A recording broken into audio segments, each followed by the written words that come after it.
Questo è quello che dice il signor Lombardo negli articoli e nei modi di fare, grazie a questi signori che gli permettono di fregiarsi dei simboli e delle sigle dell'indipendentismo storico. Ma nella realtà, se andiamo a vedere cosa fanno questi signori nel Parlamento, possiamo notare che il Parlamento viene svuotato in continuazione di tutti i simboli della storia e dell'indipendenza dell'isola.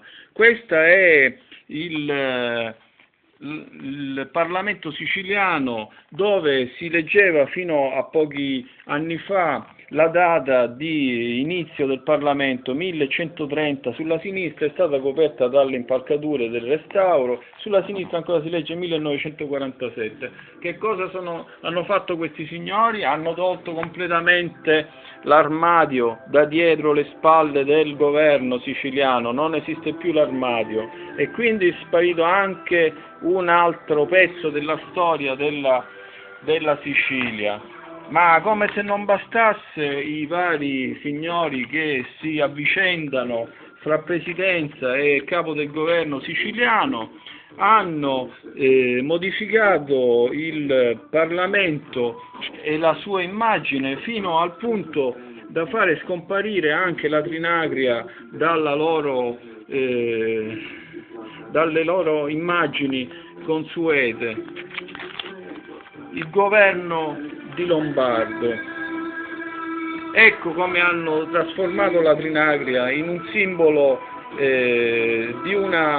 trovato su un'anfora e che ha a che fare con forse più con la fisiologia umana che non con i simboli della Sicilia.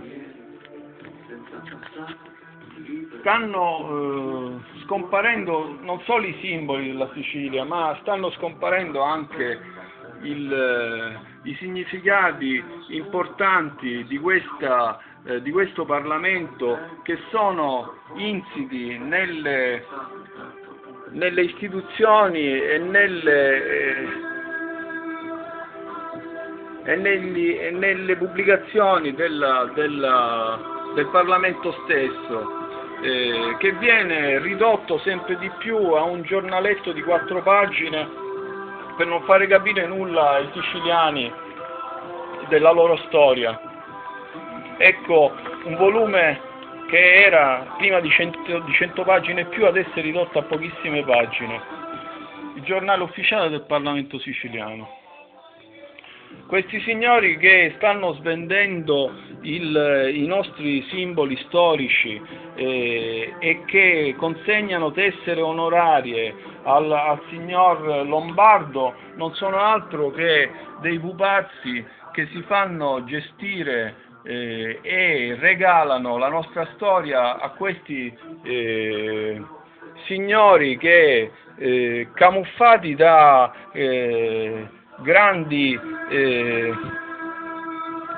manovratori, grandi timonieri, stanno riducendo la Sicilia in uno stato di soggezione totale al potere di Roma e in una situazione di trasporti veramente vergognosa,